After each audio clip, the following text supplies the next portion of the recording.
Bonjour à tous, bienvenue sur Authentique, l'émission qui nous aide à vivre une vie libre et épanouie. Bonjour Dani. Bonjour Nelly. Comment ça va? Ça va très bien. Ah bah c'est super parce que là on est bien installé pour un nouveau thème qui nous a été posé. Non, lors de nos différents brainstorming, on s'est dit que ce serait bien d'aborder cette question, cette réaction qui vient souvent dans les échanges. Ok, très bien. Bah, la question c'est, toute vérité est-elle bonne à dire? À tout de suite.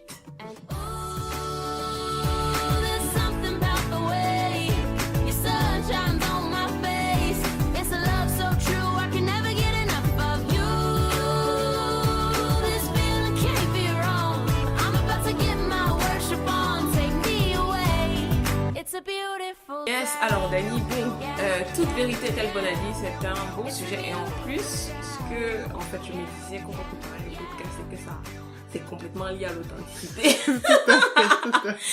Parce que quand on voit authentique, la première chose qu'on s'est dit, ouais, c'est que on avait posté ça, je dis ce que je pense, donc je suis vrai, ou donc je suis authentique, donc si j'ai une vérité, il faut que je la dise, parce que voilà, je serai authentique ou pas. Et est-ce que quand de prime abord, toi, ça te pose un problème? Je dis que toute vérité est bonne à dire. Oui. Moi, en général, je réponds oui, ça dépend de quand et comment. Ah bah très bien, ok. Tu embraies peut-être sur la suite, mais oui, voilà, en fait, quand moi j'ai vu la question, je me suis dit, si la question se pose, c'est parce que il y a déjà des vérités qui ont eu des résultats pas très agréables, on va dire ça comme ça. Est-ce que tu te souviens que c'est Galilée, je crois, qui a dit que la Terre était ronde? Oui, c'est ça. C'était une vérité. C'était une vérité. Mais il a failli mourir pour ça, du coup, il a dit, non, en fait, la Terre, elle est plate. Et du coup, il a sauvé sa vie. Mais c'était une vérité. Mais je ne sais pas si toi, ça te fait ça, mais il y a parfois des gens à qui tu as du mal à leur dire la vérité, quoi. Ça peut être... moi, parfois, ce qui m'arrive souvent, c'est que j'ai juste peur de la réaction de la personne, donc je ne suis pas prête à le lui dire, ou la personne va se mettre en colère, donc je suis pas prête à le lui dire, quoi, parce que la personne en face peut mal réagir à une vérité que tu veux, une vérité, si on peut dire ça comme ça, que tu peux lui dire, donc je crois que si les gens remarquent, oui. Ça m'arrive aussi régulièrement d'avoir, j'ai pas quand même beaucoup ce cas, mais oui, il y a quelques personnes à qui j'ai presque renoncé de dire la vérité. Oui, et c'est quand même terrible du coup, parce que enfin si on peut plus se dire la vérité, c'est un peu compliqué. Ça sert à rien qu'on se côtoie. C'est ça. Ah ben, et en fait moi, par rapport à cette question, c'est un peu ce que tu disais au début, hein, c'est que dans la vérité, la façon dont je le conçois, dans la vérité, il n'y a pas que ce que tu dis, il y a aussi le comment tu le dis et quand tu le dis, qui est hyper important. Et on donne souvent l'anecdote en général pour les couples, on dit que pour une femme, quand elle veut dire un truc à son mari qui est un peu difficile, il faut que ce soit après qu'il ait mangé, parce que... Oh mon Dieu, je suis navrée. On dit ça. Oh, après qu'il ait mangé là, bon, il est dans ses états pour tu n'as jamais entendu ça? Non. Non, oui, je ne peux pas y croire. Moi, j'ai toujours naturellement trouvé les bons moyens pour dire ou demander des choses. J'ai dit toujours, je partage souvent avec ma sœur, je lui ai dit que si tu sais écouter et lire les gens, on peut pratiquement jamais te dire non.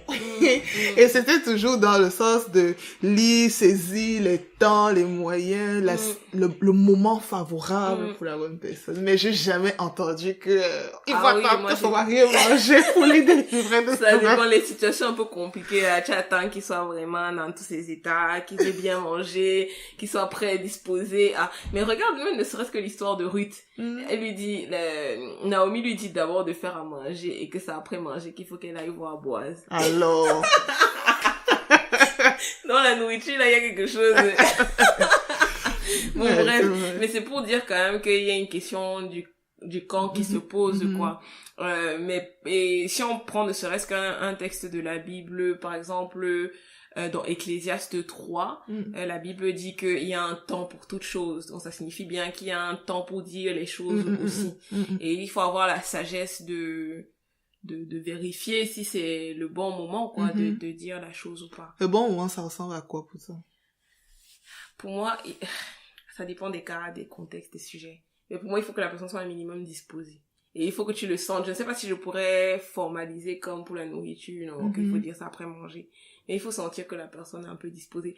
Typiquement, j'estime que quelqu'un qui rentre de travail, qui a une journée difficile, ce n'est pas le moment de lui parler de sujets lourds et profonds, parce que bon, la personne n'a pas besoin de ça à l'instant.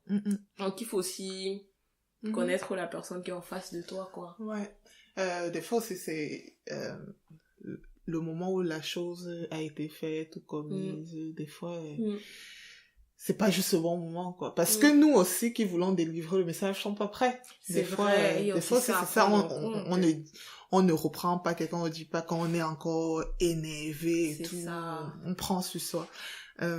Ouais, c'est vrai pour le camp, mais je pensais aussi au qui, pendant qu'on discutait. Est-ce que tout le monde peut délivrer toutes les vérités à tout le monde? Ah ben non, en fait. Et j'ai lu récemment un statut WhatsApp qui disait, je paraphrase, mais grosso modo, le statut encourageait les gens à se mêler de leur propre vie, d'arrêter de se mêler de la vie des autres, parce que tu peux voir quelque chose dans la vie de quelqu'un d'autre, hein, mais je veux dire, ce n'est pas mind your business, comme on dit ça. Tu ne peux juste pas aller voir la personne comme ça, juste pour, ok. C'est vrai, et je me souvenais justement que c'est plutôt ce genre de figure ce cas qui m'est souvent arrivé, de constater quelque chose, de dire, oh, il faut dire tel truc à telle sœur ou à tel frère, mais j'estime que notre relation n'en est pas là, ou que je ne suis pas la mieux indiquée. Peut-être, des fois tu regardes, tu vois chez quelqu'un quelque chose que tu fais, et peut-être un péché dans lequel tu te bats. Mais peut-être tu n'es pas la bonne personne, parce que la personne va dire que mais toi-même là, tu me parles, alors que tu es dedans, tu vois, ce genre de choses. Alors que ça n'en demeure pas moins vrai. Or, je pense qu'il faut privilégier les gens au-dessus de la vérité qu'on veut dire. Pourquoi est-ce qu'on veut dire cette vérité? Mais c'est pour les aider, c'est pour... enfin, j'espère que c'est pour ça qu'on vous dit. Ah, ce n'est pas censé être se valoriser à la personne. Ce n'est pas censé pour se valoriser, pour montrer à la personne qu'on connaît. Non, l'objectif, c'est vraiment que la personne qui est en face de soi, qui reçoit le message qu'on transmet, soit grandie et vive. Et il faut penser à ça pour moi.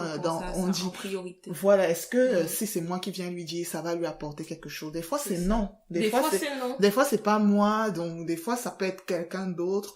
Et des fois, ça peut être juste Dieu. Ça arrive aussi que tu te rendes compte que tu as essayé de soumettre cette personne à toutes sortes de vérités. Je me souviens, j'avais...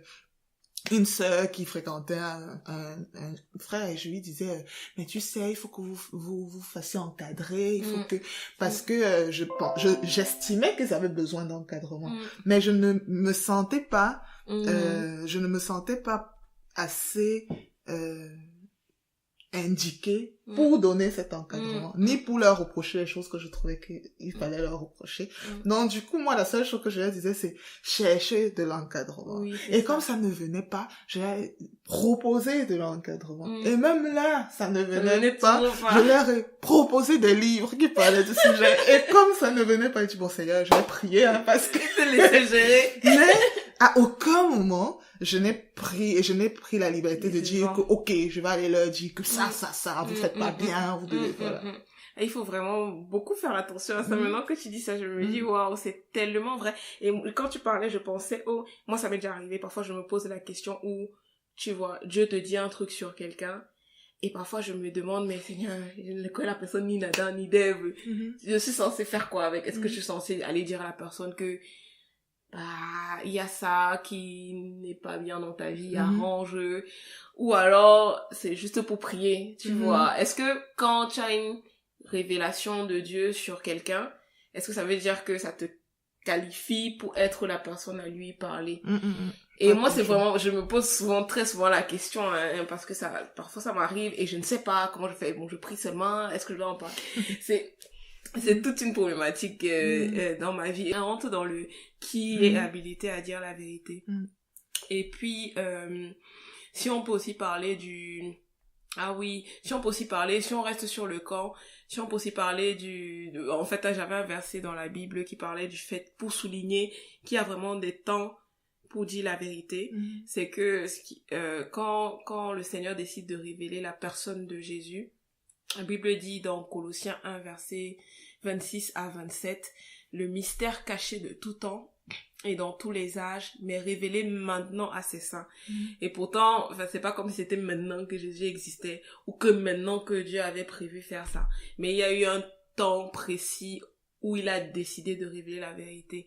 Donc si Dieu fonctionne comme ça veut dire que pour nous aussi, il faut qu'on fonctionne avec le quand. Et ça doit être le bon moment pour dire la vérité, quoi. Et maintenant sur le comment. Comment dire les choses aux gens? Ouais, mon cheval de bataille, c'est le tact. Moi, je parle toujours du tact. Le tact, comment définir le tact? C'est préserver la personne, je sais pas moi, d'être blessée. Pour moi, c'est ça. C'est tout ce qui conduit à préserver la personne, à ce qu'elle soit blessée. Et pour moi, c'est important parce que ce sont des émotions négatives qui peuvent venir en travers de la réception du message que tu veux lui transmettre. Les gens disent souvent que non, de toutes les façons, il faut regarder au fond et pas à la forme. Et moi, je trouve ça dommage que les gens ne mettent pas autant d'efforts sur la forme que sur le fond parce que des fois, est-ce que c'est bien ou c'est pas bien, on a le droit d'en discuter, mais des fois, la forme empêche les gens d'accéder au fond et au contenu. Donc, oui, je trouve que c'est important de mettre les formes, quoi. Ouais, de dire, voilà, même de dire que, d'utiliser un langage même doux. Elle dit que, voilà, j'ai trouvé ton attitude absurde. Pourquoi tu dis absurde?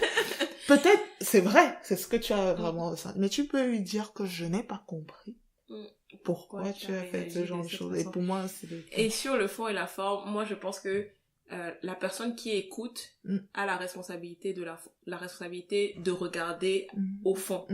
Mais la personne qui dit a la responsabilité de considérer les deux. C'est vrai. C'est la personne qui écoute qui doit se dire, bon, ok, si la personne s'est mal comportée, l'a mal dit, quel est le fond que je dois tirer de là? Mais toi qui dis, tu as la responsabilité sur la façon dont tu dis les choses, et c'est très important sur le comment.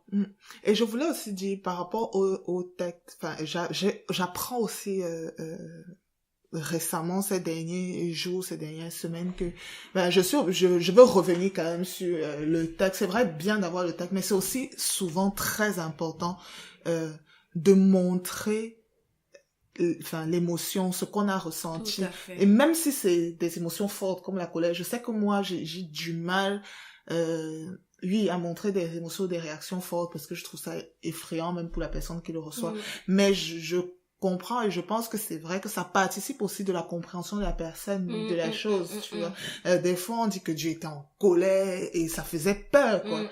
Et on a souvent, des fois, on communique des vérités et pas avec le bon ton ou la bonne émotion. C'est ça. Dans le sens tact quand on est trop violent. Mais aussi, des fois, on est juste trop doux. Trop doux, ouais. Si bien que la personne ne peut pas saisir à quel point c'est important ou la chose comme ça. Et ça me fait penser quand Jésus rentre dans le temple et qu'il voit que les gens font n'importe quoi, il balance tout. Et c'est aussi une façon de communiquer pour que les gens comprennent ce qu'ils ont à comprendre dessus. Et bon, peut-être une petite recommandation. Hein. Moi, j'ai lu un livre que je recommande sur la communication non violente. Bon. Et dans le livre, on parle de plein de choses, de comment communiquer, en fait. Et l'une des choses qui est dite et que je trouve très bien, c'est le fait de parler de, comme tu disais, de ce qu'on ressent. Et pas forcément être en train de pointer du doigt ce que la personne a fait. Parce que c'est la forme, hein, mais ça peut braquer la personne. Si je viens, je te dis que Dani, tu es toujours comme ça, Dani, tu ne fais jamais la vaisselle, Dani, je sais pas moi, le salon est toujours sale parce que, alors que tu es à la maison donc si je suis toujours en train de pointer ce que tu ne fais pas bien, c'est sûr que tu vas essayer de te braquer, te protéger parce que c'est une réaction humaine normale. Alors que si je te dis que, Dani, quand je vois la maison, en désordre, ça me met mal à l'aise, je n'arrive pas à travailler. Là, je suis en train de parler de moi et l'effet que me fait ton action, quoi. Et c'est mieux pris comme ça, je trouve. Moi, j'ai bien aimé le livre, hein. Pour ceux qui veulent le lire, je le recommande. Et après, pas donné le titre. Le titre, c'est la communication non violente. Non, c'est les mots sont des fenêtres, c'est ça le titre. Et l'auteur, c'est Marshall Rosenberg. D'accord. Et ensuite, peut-être un dernier point, toujours sur la vérité. Parfois, on peut voir une personne dans le péché, il faut le lui dire. Et comme la Bible dit, hein, que si tu vois ton frère qui a commis quelque chose pas bien, il faut aller le voir et lui en parler. Donc parfois il faut aussi dire la vérité à la personne. Si tu vois quelqu'un qui est dans l'adultère ou dans l'impudicité, faut lui dire que c'est pas bon. Si tu vois un frère qui tourne autour de 3 sœurs en même temps, il faut aller voir le frère et dire que mon frère, tu as un problème, quoi, et que Dieu n'est pas d'accord avec ça, pour dénoncer le péché. C'est pas la personne, mais c'est le péché qu'on dénonce.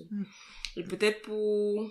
Ouais, justement, ça, dénoncer le péché, ne pas fuir des situations où on dit la vérité, c'est préférer justement la vérité à l'hypocrisie. Parce que, une fois qu'on ne délivre pas le message, qu'on assure que on est dans un faux, et c'est un manque d'authenticité. Vivre avec des personnes, et en tout cas, il faut s'assurer qu'on a géré le problème de la vérité qu'il faut qu'on dise à la personne. Il faut pas qu'on se dise, oui, de toutes les façons, c'est pas à moi de dire, donc je ne fais rien. De toutes les façons, c'est pas le bon moment, donc je ne fais rien. De toutes les façons, je ne sais pas comment dire, donc je ne fais rien.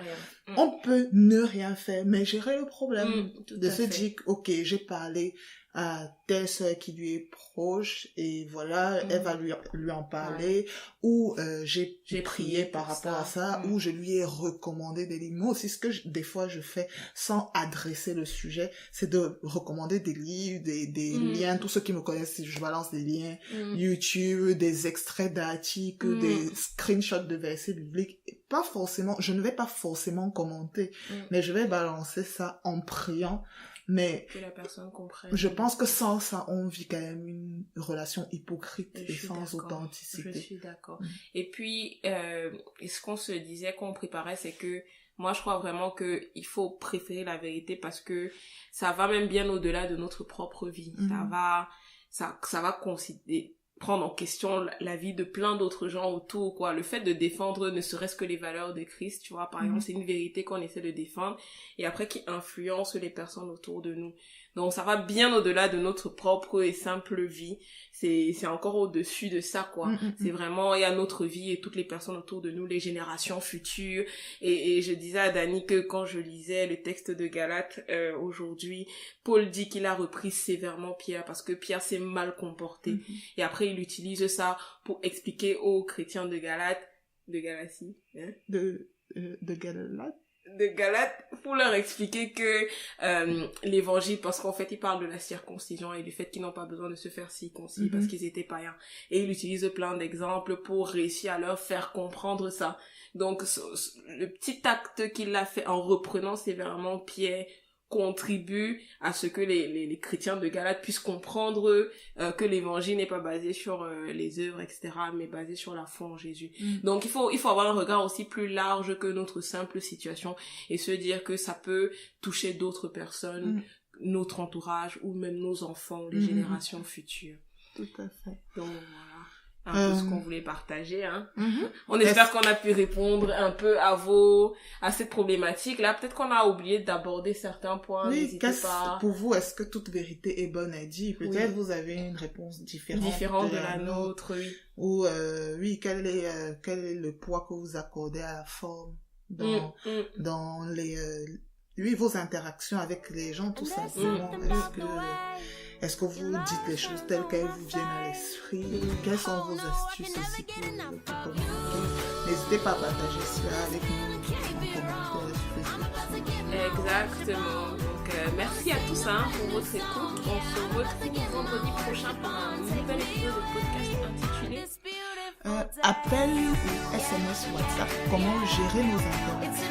Voilà, on ne peut pas plus rester connectés. N'oubliez pas d'être authentique pour avoir